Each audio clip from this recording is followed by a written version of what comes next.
दोस्तों, उनसे पूछो जिनकी आंखें नहीं होती या जिनको दिखाई नहीं देता कि वह कैसा महसूस करते हैं। आप सोच भी नहीं सकते हैं। और आपको भगवान ने आंखें दी है जिनको आप खराब कर रहे हैं, उनका ध्यान नहीं रख रहे हैं। आजकल छोटे छोटे बच्चों के भी चश्मा लग जाता है। दोस्तों, इस संसार का सुंदर नजारा हम अपनी आंखों से ही देख सकते हैं। अगर हमारी आंखों की रोशनी हमसे छिन जाएगी तो हम कुछ भी नहीं देख पाएंगे। ये दुनिया हमारे लिए बेरंग हो जाएगी। इसीलिए अगर किसी की आंखों की रोशनी कम होने लगी है या जिसको बचपन में ही चश्मा लग गया है, वह इस कहानी को ध्यान से सुने और अपने परिवारजनों को भी इसके बारे में बताए। इस कहानी में आपको एक ऐसे चूर्ण के बारे में बताया जाएगा जिसका उपयोग करने से आपकी आंखों की रोशनी कुछ ही हफ्तों में वापस लौट आएगी और जिनको चश्मा लग गया है उनका चश्मा भी हट जाएगा। तो आपसे मेरा निवेदन है कि इस कहानी में अंत तक जरूर बने रहना। एक बार एक युवक जो अपनी आंखों को लेकर बहुत परेशान रहता था, वह एक गुरु के पास जाता है जो कि आयुर्वेद के एक बहुत बड़े ज्ञाता थे। वह युवक गुरु को प्रणाम करता है और कहता है, हे मुनिवर, मैं अपनी आंखों को लेकर बहुत परेशान हूं। मेरी आंखों की रोशनी दिन भर कम होते जा रही है। मुझे सब कुछ धुंधला धुंधला दिखाई देता है। कहीं बार तो मेरी आंखों में बहुत ज्यादा दर्द और जलन होता है और बहुत ज्यादा आंसू भी निकलते हैं। गुरुदेव, मेरी आंखें समय से पहले ही मेरा साथ छोड़ रही है। कृपया करके आप मुझे कोई ऐसा समाधान बताइए जिससे मैं अपनी आंखों की रोशनी को फिर से प्राप्त कर सकूं और आंखों की इन सभी समस्याओं से हमेशा हमेशा के लिए छुटकारा पा सकूं। उन गुरु ने उस युवक की सभी समस्याओं को ध्यान से सुना और फिर कहा कि बेटा, हमारे आयुर्वेद में आंखों से संबंधित एक पूरा उपनिषद लिखा गया है जिसे चक्षु उपनिषद कहा जाता है। इसके अलावा हमारे महर्षि वाग्भट्ट ने आंखों के इलाज से संबंधित कई उपाय बताए हैं, कई नियम बताए हैं, जिसमें कुछ प्रमुख नियमों के बारे में आज मैं तुम्हें बताता हूं। और इसके साथ ही आज मैं तुम्हें एक ऐसे चूर्ण के बारे में बताऊंगा जिसका 15 दिन उपयोग करने से ही आपकी आंखों की ज्योति जो है वह वापस लौट आएगी। और साथ में ही इन नियमों का पालन करने से सिर्फ कुछ ही हफ्तों में आपकी आंखों की रोशनी में एक आश्चर्यचकित परिवर्तन होगा। आप खुद देखेंगे कि आपकी आंखों की रोशनी वापस लौट आएगी और आपको पहले से अधिक स्पष्ट दिखाई देगा। और अगर तुम लंबे समय तक इस चूर्ण का उपयोग करते हो और इन नियमों का पालन करते हो तो तुम्हारी आंखों की सभी समस्याएं, सभी बीमारियां जड़ से खत्म हो जाएंगी और तुम्हारी आंखें हमेशा के लिए स्वस्थ और दृष्टिपूर्ण बनी रहेगी। फिर गुरु उस युवक से कहते हैं कि बेटा, सबसे पहले इन नियमों के बारे में जानते हैं। इसके बाद मैं तुम्हें उस चूर्ण के बारे में, उस चूर्ण की विधि के बारे में बताऊंगा और यह भी बताऊंगा कि तुम्हें उसे किस तरह से प्रयोग करना है। फिर गुरु उस युवक से कहते हैं कि बेटा, अब तुम इन नियमों को ध्यान से सुनो। आंखों के उपचार के लिए आयुर्वेद का पहला नियम है, सुबह उठते ही बिना कुल्ला किए अपने मुंह की लार को आंखों पर लगाना है। तुम जैसे ही सुबह बिस्तर से उठते हो तो बिस्तर पर बैठे हुए ही अपने मुंह की लार को अपनी अंगुली में लो और उसे अपनी आंखों की कोर में काजल की तरह लगाओ। यह बहुत ही रामबाण इलाज है। आंखों की सभी समस्याओं का असल में हमारी लार में वह सभी तत्व पाए जाते हैं जो मिट्टी में होते हैं। और जब हम सुबह की लार को आंखों में लगाते हैं तो वह सभी पोषक तत्व हमारी आंखों को मिलने लगते हैं, जो इसे स्वस्थ बनाए रखने के लिए बहुत जरूरी है। आंखों को हमेशा स्वस्थ बनाए रखने के लिए आयुर्वेद का दूसरा नियम है, मुंह में पानी भरकर आंखों में धीरे धीरे छींटे मारना। तुम जब रोज सुबह अपनी आंखों को धोते हो तो उसे ऐसे ही मत धो, बल्कि उससे पहले अपने मुंह में पानी भरो। फिर अपनी आंखों पर कम से कम 20 छींटे मारो। छींटे इतनी तेजी से ना मारो कि आपकी आंखों में दर्द होने लगे, वह लाल हो जाए। हमें बस इतनी तेजी से छींटे मारने हैं ताकि पानी आपकी आंखों के अंदर चला जाए। जब आप आंखों में छींटे मारते हैं तो अंदर की छोटी से छोटी गंदगी भी पानी के साथ भर कर निकल जाती है और आंखें साफ हो जाती है। और मुंह में पानी भरने का कारण यह है कि जब हम आंखों में छींटे मारते हैं तो आंखों का कचरा जो है वह मुंह के रास्ते से ना जाकर सीधे आंखों से ही पानी के साथ बाहर निकल आए, क्योंकि आंखों की कहीं बीमारियां सिर्फ आंखों में धूल मिट्टी जाने के कारण या कचरा जाने के कारण पैदा होती है। और जब यह सब कचरा साफ होगा तो हमारी आंखें भी स्वस्थ होगी। फिर गुरु उस युवक को तीसरा नियम बताते हुए कहते हैं कि बेटा, सूर्य देव को देखना है। हर दिन लगभग 5 मिनट के लिए सूर्य देव को देखना है, लेकिन दोपहर में या तेज धूप में नहीं। सिर्फ उगने से 1 घंटे के अंदर अंदर या फिर सूर्यास्त होने के 1 घंटे पहले सबसे ज्यादा अच्छा तो यह होगा कि तुम सूर्य देव के उगने या अस्त होने के समय उनके दर्शन करो। और जब जरूरत महसूस हो तो पल के झटका भी सकते हो। शुरू में इसे 1 मिनट के साथ शुरू करो और धीरे धीरे इसे 5 मिनट तक लेकर जाओ। सूर्य दर्शन के समय सूर्य की किरणें हमारी आंखों में अवशोषित होती है और हमारी आंखों को ठीक करती है। अंत में अपनी दोनों हथेलियों को रगड़कर उसे अपनी आंखों के ऊपर रख लो, लेकिन इस बात का ध्यान रखना कि आपको अपनी आंखों के ऊपर रखना है, उन्हें दबाना नहीं है। ऐसा करने से आंखों को आराम मिलता है। चक्षु उपनिषद में सूर्य देव को आंखों का वेद कहा गया है। फिर गुरु उस युवक को अगला नियम बताते हुए कहते हैं कि आंखों का व्यायाम करो। आप इसे किसी भी समय कर सकते हैं, लेकिन सुबह और सोने के पहले करने से यह ज्यादा फायदा देता है। इसके लिए सबसे पहले तो अपनी आंखों को 10 बार ऊपर नीचे करो। 10 बार ऊपर करो और 10 बार नीचे करो। जितना हो सके उतना ऊपर करो और जितना हो सके उतना ही नीचे लो। लेकिन इस बात का ध्यान रखना है कि आंखों के साथ सर नहीं घूमना चाहिए। सर स्थिर होना चाहिए। सिर्फ और सिर्फ आपकी आंखें घूमनी चाहिए। आंखों को ऊपर नीचे करने के बाद आंखों को 10 बार बाईं ओर और 10 बार दाईं ओर लेकर जाओ। इसके बाद 10 बार आंखों को ऊपर कोने की ओर और 10 बार आंखों को निचले कोने की ओर लेकर जाओ। इसके बाद आंखों को गोल गोल घुमाते हुए एक वृत्ताकार आकृति बनाने का प्रयास करो। आंखों को 10 बार दाहिनी और गोल गोल घुमाएं और 10 बार बाईं ओर गोल गोल घुमाएं। फिर सबसे जरूरी व्यायाम, अपने हाथ के अंगूठे को अपनी दोनों आंखों के बीच में रखो और अपने नाखून के हिस्से को देखो और बिना ध्यान हटाए धीरे धीरे अपने अंगूठे को दूर लेकर जाओ। इस दौरान आपका पूरा ध्यान अंगूठे के नाखून पर होना चाहिए। जैसे ही अंगूठा दूर जाए तो सारा ध्यान अंगूठे से हटाकर उसके पीछे वाली चीज पर लगाओ। फिर वापस अंगूठे के नाखून पर ध्यान केंद्रित करो और फिर उसे धीरे धीरे अपने नाक के पास लो। इस प्रक्रिया को तुम्हें 10 बार दोहराना है और फिर इसके बाद अपने दोनों हथेलियों को रगड़कर अपनी दोनों आंखों को ढक लेना है और आंखों को आराम देना है। दरअसल हमारी आंखों के आसपास बहुत सारी मांसपेशियां होती है जो हमारी आंखों को चलाती है, उन्हें नियंत्रित करती है। बिना व्यायाम के यह मांसपेशियां कमजोर पड़ जाती है, लेकिन इस व्यायाम को करने से तुम्हारी आंखों की मांसपेशियां मजबूत होती है और वह अपनी कोई भी ताकत दोबारा हासिल कर सकती है। फिर गुरु अगला नियम बताते हुए कहते हैं कि शरीर को साफ रखो, क्योंकि शरीर साफ तो बीमारियां साफ। आयुर्वेद के नियम के अनुसार यदि हमारा शरीर भीतर से साफ है तो हमें कोई बीमारी नहीं हो सकती है। अगर हमारी आंतें साफ है और उनमें कोई भी पुराना भोजन जमा नहीं हुआ है तो हमारा पेट सुबह एक बार में ही साफ हो जाता है। हमें कब्ज की समस्या कभी नहीं होती है, तो हमारा हर एक अंग स्वस्थ रहेगा और हमारी आंखें भी स्वस्थ रहेगी।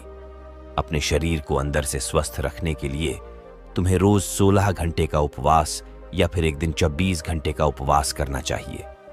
फिर गुरु उसे आगे बताते हुए कहते हैं कि बेटा, अपनी आंखों को त्रिफला के जल से धो। त्रिफला एक बहुत ही प्रसिद्ध आयुर्वेदिक औषधि है। महान ऋषि वाघ भट्ट ने त्रिफला को इंसानी शरीर के लिए अमृत तुल्य बताया है। त्रिफला जैसे ही उसका नाम है, यह 3 फलों से मिलकर बना है। पहला है आंवला, दूसरा है पहेड़ा और तीसरा है अरहड़। त्रिफला को बनाते समय इन तीनों की मात्रा का ध्यान रखना बहुत आवश्यक है। त्रिफला बनाने के लिए आंवला, बहेड़ा और अरहड़ का अनुपात 1 अनुपात 2 अनुपात और 3 अनुपात होना चाहिए। यानी आंवला 3 गुना, बहेड़ा 2 गुना और अरहड़ 1 गुना होना चाहिए। इन तीनों को सुखाकर इनके बीज निकालकर इसे अच्छे से पीसकर मिला लीजिए। इस तरह से त्रिफला का चूर्ण तैयार हो जाता है। फिर इसे किसी मिट्टी के बर्तन में रख दीजिए और 1 चम्मच त्रिफला चूर्ण को 2 गिलास पानी में रात में भिगोकर रख दें और सुबह उसे छानकर अपनी आंखों को उससे धो लीजिए। ऐसा करने से बहुत ही तेजी से आंखों की सभी समस्याओं में आराम मिलता है और आंखों की रोशनी बहुत ही तेजी से बढ़ती है। त्रिफला न सिर्फ आपकी आंखों के लिए बल्कि हमारे शरीर के लिए भी बहुत फायदेमंद होता है, क्योंकि यह वात, पित्त और कफ तीनों दोषों को नियंत्रित करता है। शरीर को साफ करने के लिए त्रिफला को 2 तरीके से लिया जा सकता है, एक रात को और दूसरा सुबह। अगर आप त्रिफला सुबह लेते हैं तो गुड़ या शहद के साथ लो, और यदि आप त्रिफला को रात में लेते हैं तो दूध के साथ या फिर गर्म पानी के साथ इसे ले सकते हैं। रात में दूध या गर्म पानी के साथ जो त्रिफला खाया जाता है वह हमारे शरीर को साफ करने का काम करता है।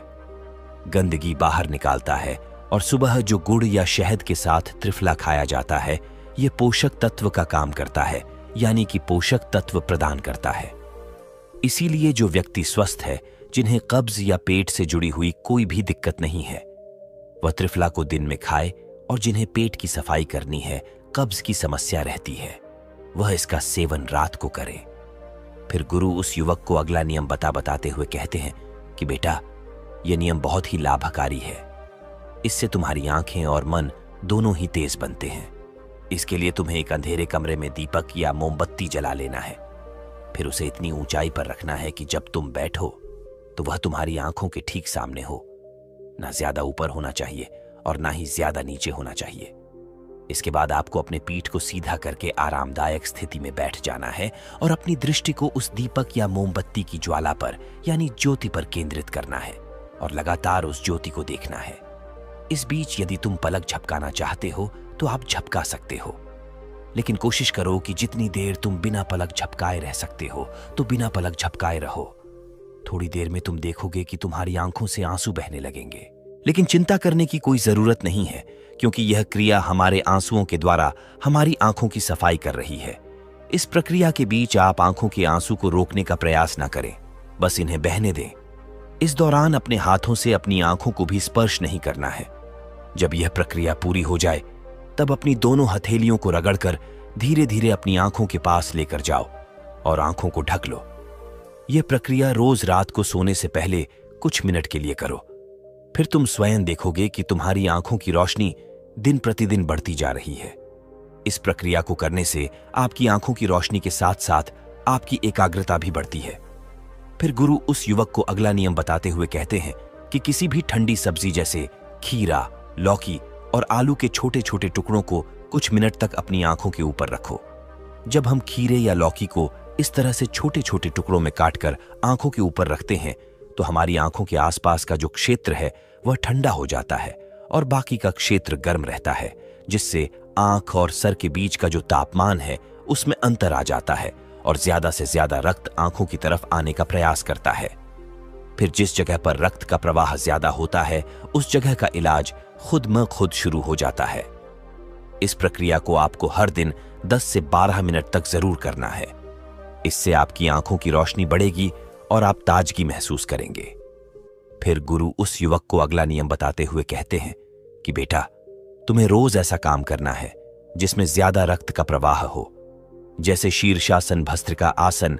ऐसे आसनों को करने से रक्त की ज्यादा मात्रा आंखों की तरफ जाती है और आंखें स्वस्थ बनी रहती है।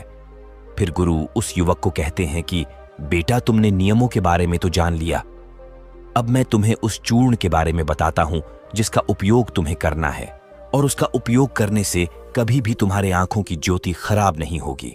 और अगर जिनको चश्मा लग चुका है उनका चश्मा भी कुछ हफ्तों में उतर जाएगा।